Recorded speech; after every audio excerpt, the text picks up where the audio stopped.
suffragists decided they had to get the war over before they could make their final push.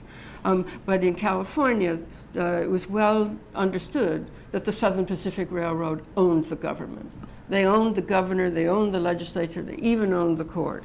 And so it was a great reform movement that included women's vote, but also these other ways of direct access to power in the state. The first initiatives that passed abolished the poll tax and approved bonds to build the University of California. The anti-initiative forces tried to gut the initiative process, and how did they do that? With an initiative. With initiative. That's right. And they lost.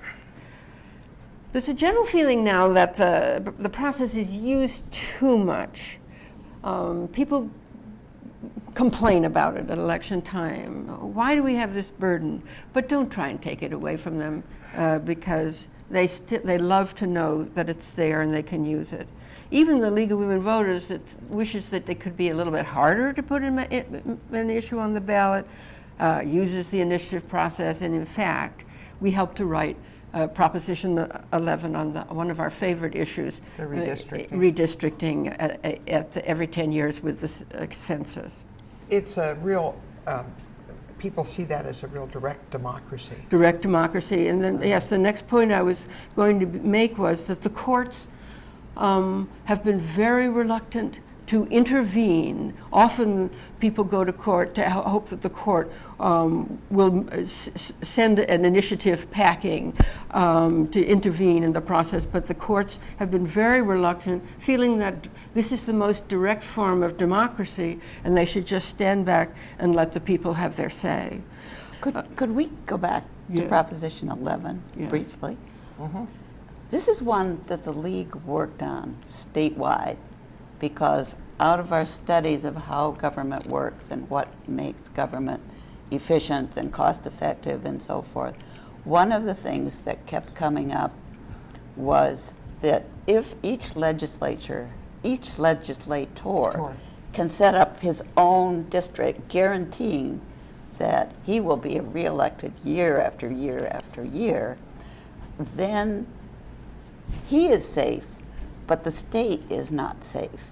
And if you look at what's going on with the state budget right now, these are people voting from safe seats because they know the voters cannot throw them out because they are from a safe seat. So they can sit there and let the state go down the tubes financially. And the League has been working on that for decades. A long time. Right, a long time. Yeah. Right. California voters may not be aware of how lucky they are to have extensive information provided to them at election time at public expense to help them study the messages, the measures. They have this ballot pamphlet that comes from the state, and as is often typical, this time there will be two, because the legislature put an issue on the ballot after this had already gone to the printer. Right. It costs millions of dollars, but you'll be getting a supplemental one. And I then have there's a friend of mine living in New York, and she tells me that she never gets anything. Nothing, right. Yeah. I was going. We also they get the sample ballot from the registrar voters in each county. I remember the chagrin of my daughter voting in the Boston suburbs, where she had carefully studied for there to be two measures on the ballot, which she'd read about in the newspapers. But when she got to the polls, there were three, and she knew nothing about them, and she had to spend time in the polling booth trying to figure out how to vote on the third measure. It exemplified the fact that in many parts of the country, the only information for voters at election time comes from the League of Women Voters, right? I do think you need to tell them that in California, the League provides information, not at taxpayers' expense. Right. The dues of the members are what pay for the pros and cons that we give out. That's right. And that's why it's important, right, that it be unbiased. Unbiased. Right. Both sides are represented. Oh, there's one. There's one. That's right. I was going to say, so what does the League of Women Voters of California do for the voters when there are measures on the ballot? Well, we pick up where the state officers, like the Secretary of State, the Legislative Council, the legislative analyst, where they leave off, we prepare 2 documents. One best known is called the pros and cons, and it does, in an extremely concise manner, describe the information in a way that's easy for voters to understand. It's divided into the question, the situation, the background, the proposal, the fiscal effect, what a yes vote means, what a no vote means, what the supporters are saying about it, what the opponents are saying about it, and who they are, and then where to go for more information. So in about 4 or 5 pages. Right.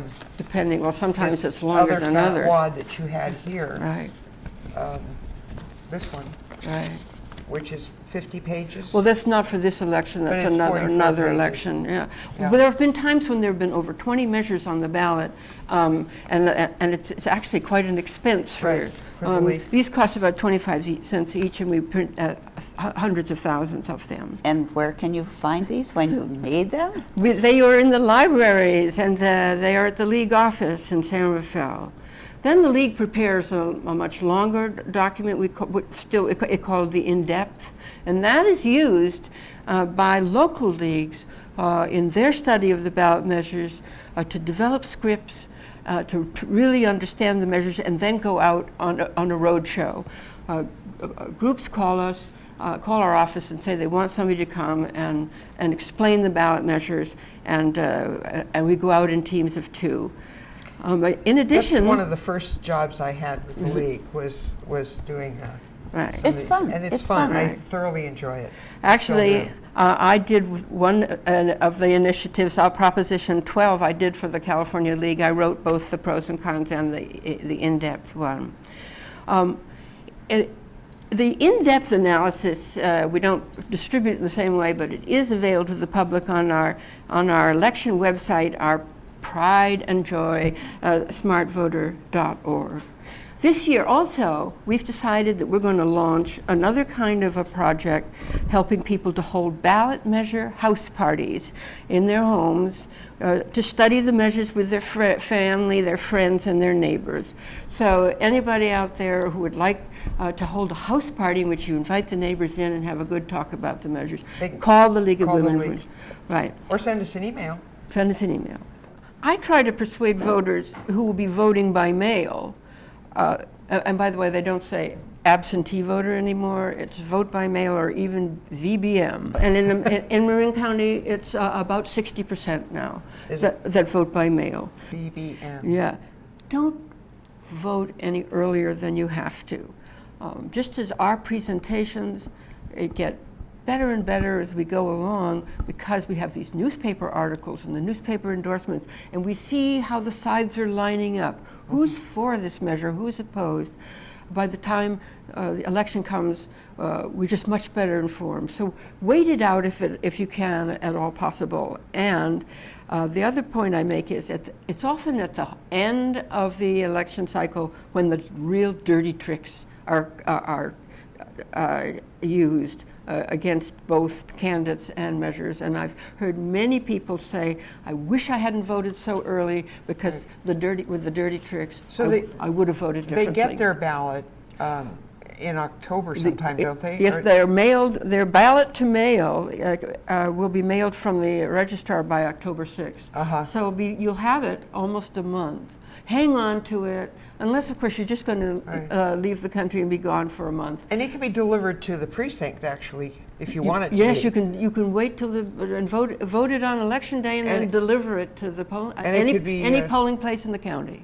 And postmarked the election day. If you mail it on election day, no, you won't. Your vote won't be counted. It has to be. Yeah, it'll come the day after election day, and it won't be counted. All right. So it's very important if you're going to mail it a few days before election day, or else just take it to a polling place.